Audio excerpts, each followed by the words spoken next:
That bar goes down as it goes out, and so it pushes that out. It's attached down at the bottom corner, attached down here, and that outer bar pushes out, and then that makes it flat. What happens to the outer bar? The outer bar stays more or less parallel.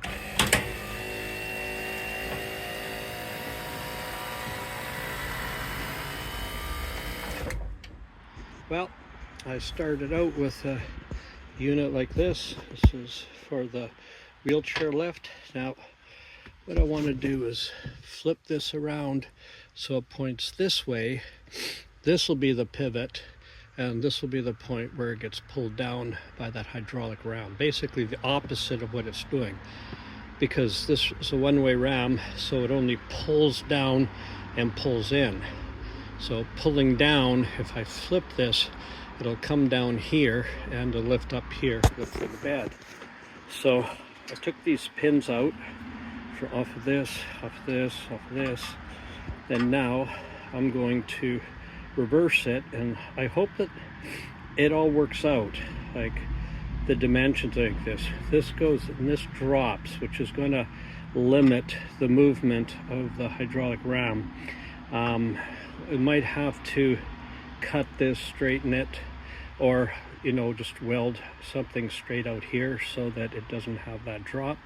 But I really won't know. I could have measured it out, but I figured it's easiest just to flip it over, see what the configuration is, see what the movement is. As it is, unless I have to add a length to it, I need 12 inches of throw in the ram here in order to lift that up 39 inches, which will be, the bed will be from here up to about here, the bottom of the bed. So I calculate about 39 inches. To lift this up 39 inches with the ram here, this is a 9-inch gap between the pivot and the ram mount. So this has to move a foot in order to lift that up with a 25% mechanical advantage. Figure about 500 pounds load on this when it's got 150 pounds at that end. But we'll see just how it configures once I've got this reversed, and hopefully it'll still be usable like that. If not, I might just straighten this out, put a brace. I don't know. We'll just see what happens. Well, it seems to have worked out pretty good. Only issue that I discovered is once you unbolt this parallelogram, there's nothing actually holding this up. It just pivots. So that lower joint will have to be welded, or a bar put up, or something to keep this vertical. But I've got more than the 12 inches I need at this end to lift it up 39 inches at this end. So if you figure it starts about there and it has to be lifted to about halfway between the roof itself and the window, there's plenty of room back here to do it. I have to sort of figure out the proper angle. This is near the bounce down. That's the total movement of that ram down there. And I mean, it's possible, I suppose, to weld this on an angle, but this only needs to go up to about there, and I've still got tons of room back there for that. So this will go up from here down to about here. And I think even if this is vertical, if I put this about here, keep it vertical, yep, and that's about where it hits the spring there. And this is because the mattress is it's hard to tell here, but the mattress is a foot thick. So this will be the bottom of the bed, and actually this has got to come down a bit because I've got a parallel arm above it that's going to keep the bed horizontal as it goes up, so I need space above it as well. So this may actually only go that high and then go even lower down here. But the good news is I get to use all of this stuff. It's all nicely powder coated. Now it's bolted to this one. It will need to be cut, shifted over, and then rebolted on the floor. I want it to go right up against the wall, and I'm going to build, have to figure out what I'm going to do, but I was planning on building a wall here, a pony wall to hide this. But given you got the big window there and the return that I'll have to make for it, that's a lot of mucking around just to hide the fact that I've got a hydraulic lift for the bed. But we'll see. It won't be highest priority, but I was concerned that, you know, this just wouldn't work. But nope, you got enough leverage here. This thing only has to provide about 500 foot-pounds, and given the size of that cylinder, I don't know what pressure this is at. I'll have to figure it out, but there's a lot of volume in this cylinder. 500 foot-pounds or 500 pounds of pressure isn't much for a hydraulic system. Oh, just need to swap this other one around. This is going to go quicker than I thought. I shouldn't say things like that, but no, I'm really happy. I'm really pleased about how this is. I figured, okay, maybe I'd have to add another length to this to make it long enough to do what I want to do. As it comes up, now, this was supposed to be in the middle. I might actually have to lean this forward. Well, no, this can be moved forward because this has to be the middle of the bed, which is right there.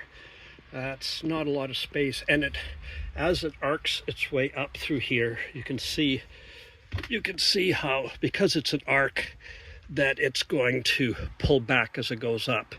The calculation was about 15 inches. So this has to be far enough forward that not only that this reaches the middle of the bed, but as the bed goes up, it's going to come back 15 inches and that there'll be enough room for it in the back corner. It doesn't stick out, right? All this math you have to do beforehand, but no, this is going to work. It's awesome. Well, here we go. We got these towers all welded up.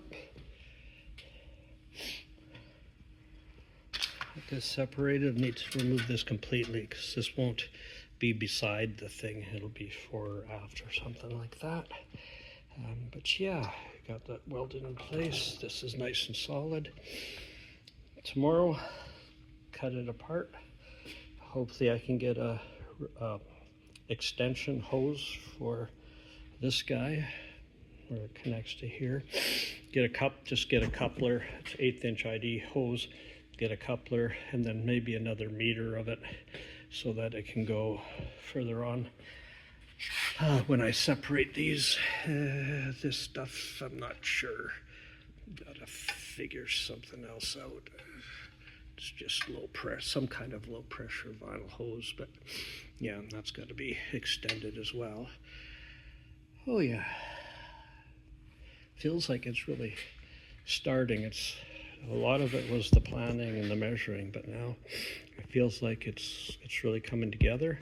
I'll separate that tomorrow, put in the cage underneath it, see how that works, do the forearm link,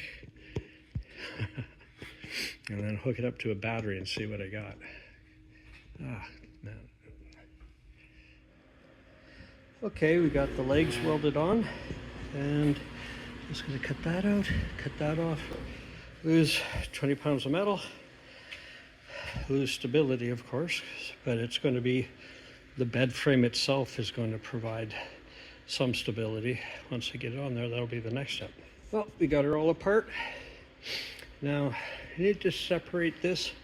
Yeah, I calculated, now the 58.5 inches, something like that, because of course the van body tilts in at the top, so it was 69 inches I think at the bottom, and then it goes in, so you got to make sure. I think what I'll do when I install it, I'll put some washers on this side so it tilts a bit, That way it's as far over and out of the way as possible, or else in order for it to fit up top here, it's going to be, you know, that much away from the wall and taking up space where I want to put the settees. So we'll just, yeah, but that's just when you install it.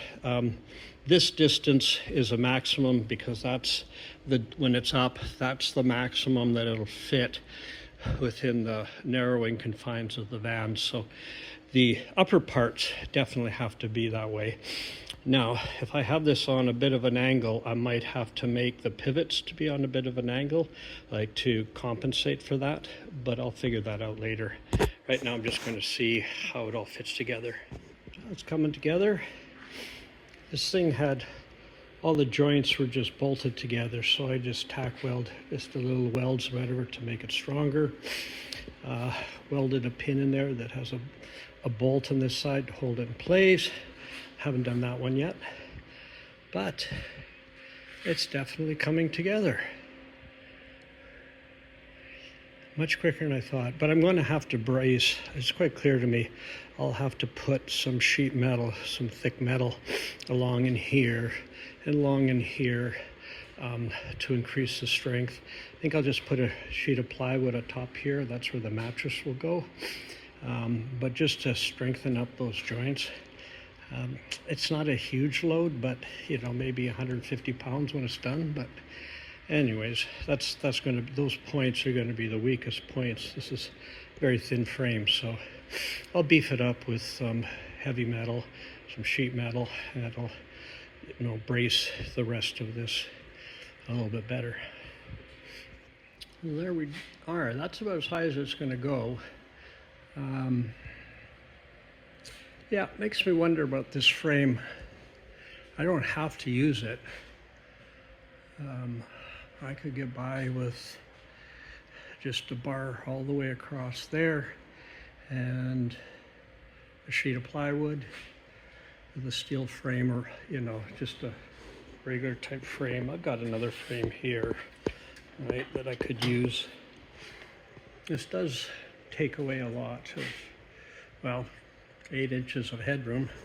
But then again, when you're down here, you're going to be sitting at the table, at the settee, and I mean, you could stand up and go boing and hit this thing, but other than that, there is headroom, at least for me. Hard to say, yeah, whether I should keep that or not. Well, there it goes. I put these parallel links in, and so clean up a bit here because there's no weight on it, but it keeps the unit level as it drops. So it'll go a lot quicker once the mattress is on it, but yeah, really excited.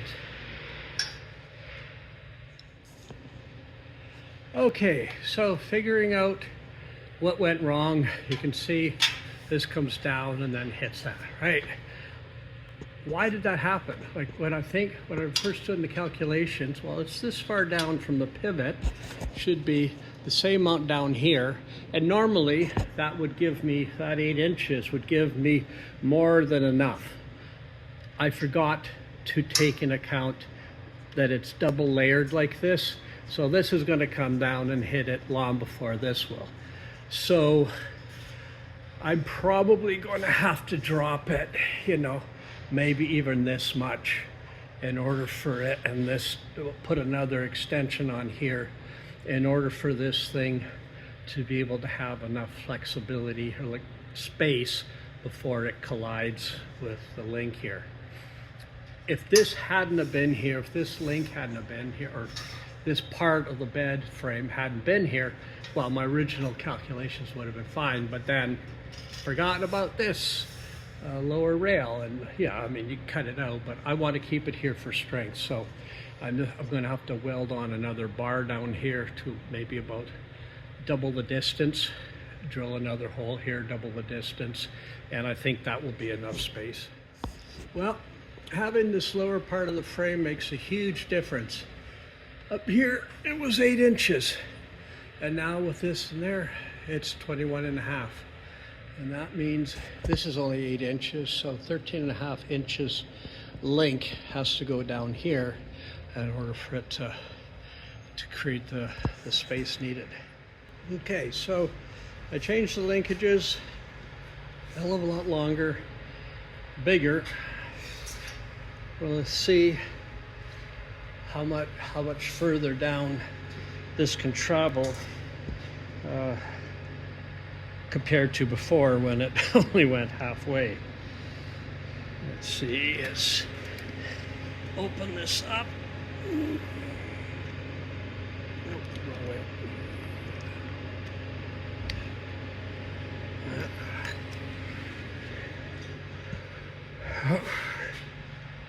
There it goes. Slowly moving down. No weight, right? Yeah, let's pull it down manually.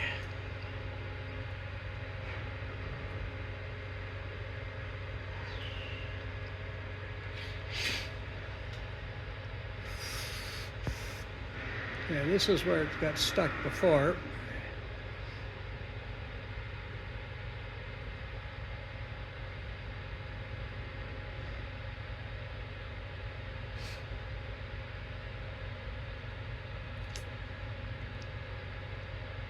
And that's as far as it's going to go this time. But look, it keeps it horizontal. It's a lot of work just to keep this thing horizontal. That's kind of anal, I know, but I want it to look good, not flop around. And there, it works. Just like they said it would. That's great. And I'm going to have 1 or 2 steps come out here using that hydraulic ram there. But yeah, I need to tighten things up. I'm going to weld all these crossbars together, make it a little bit stronger. I've welded them in here, with this in the middle here. I'm not sure I'm going to need anything else. I contemplated putting some well, actually starting from up here, across here, but that might be unnecessary. We'll see how it goes. Well, this is bed lift version 3.0. I did not like those arms sticking out so much. I thought it looked really clumsy, and also I found by having them inboard, the links, it brought in the distance by 6 inches, and since my settee is going to be underneath here, I'm losing half a foot of space for seating. So I moved them outboard. So I moved the pivot contacts outboard here and on the outside here. And honestly, if I have to, I can extend it further, just like I can take the pins here and I can extend them further, and in which case increase the space down below here. The mattress will take up as much space as it's going to take, but when it's down, or it doesn't matter about the settee, and when it's on the ceiling, it doesn't affect anything. I am limited, of course, on the width of this just by the width of the van, and this stuff takes up, what is that, 4 inches, so probably close to a foot for everything. So I'm always going to be limited in here, but losing half a foot just to keep the bed horizontal, that just nah. And it just looked really ugly with the link way down there, and this way it looks much tidier, and it accomplishes the same thing. And I think it looks really good. And yeah, it made a lot more sense. It gave a lot more room, looks better, and still does the same thing. The only alternative would have been to just not do anything and not worry about having it horizontal when it climbs, which was something as well as considered. But just doing a little bit of welding like that, moving outboard, and now it'll go a lot lower, it'll go higher, and all the time keep like this and doesn't look awkward. Yeah, happy about how that turned out.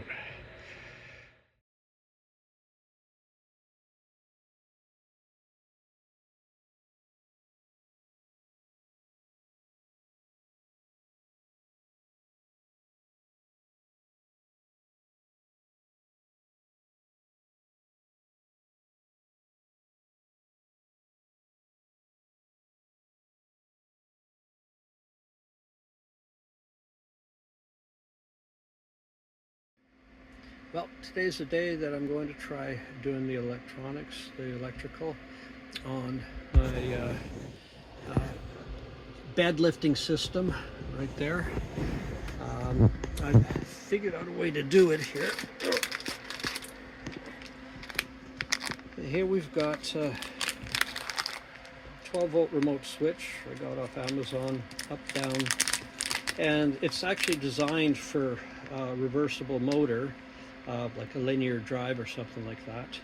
I'm not sure that that won't work with this, because with the hydraulic system, it's a pump, one direction, and you control the flow of it by opening valves and opening hydraulic circuits.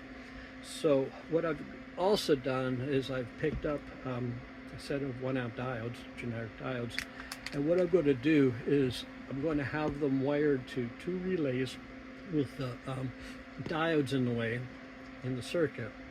And so when I hit the one button, current will only be able to flow through one relay, operating the pump, operating the valves for the fluid to go into the cylinders. The other relays will be connected by diodes in reverse, and so when I hit the down button on the remote, the voltage will flip over and only be able to flow through another relay. And then by doing that, that relay will then open up the valve for the drain for the system. This way the pump will just always go in one direction, but by having the diodes in the circuit, when the voltage reverses on this thing, trying to reverse the motor, it will energize a different relay, and that will take care of it. So hopefully that's how it's going to work, but we'll find out. This is a very good day, a very good day. Check this out. My little remote.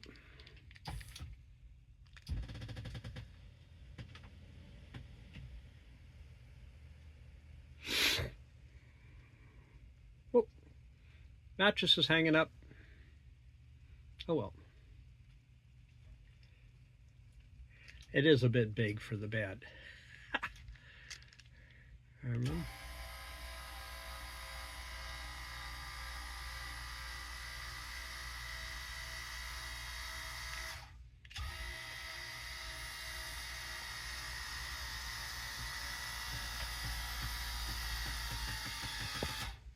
That's pretty cool. That's pretty cool. An old wheelchair lift now turned into a bed lift. Oh, I see. See where you can, why it's hanging up? It's sticking out as this goes down. It's sitting on top of the arm because it's a bit wider in the arm. What I will have to do is probably replace this with something a bit smaller because it's huge, or you just climb in and stuff it under beside the thing once you get aboard. I need a place here to rest it on before I can climb it in, but I have had it so that it was squeezed in between those two arms, and I squeezed it with going through the back of the door. But this is so cool.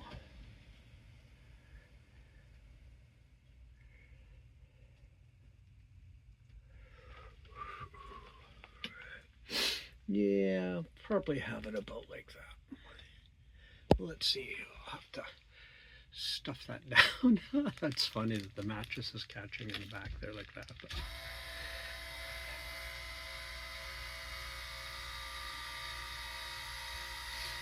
I did go overboard with the mattress, I admit it.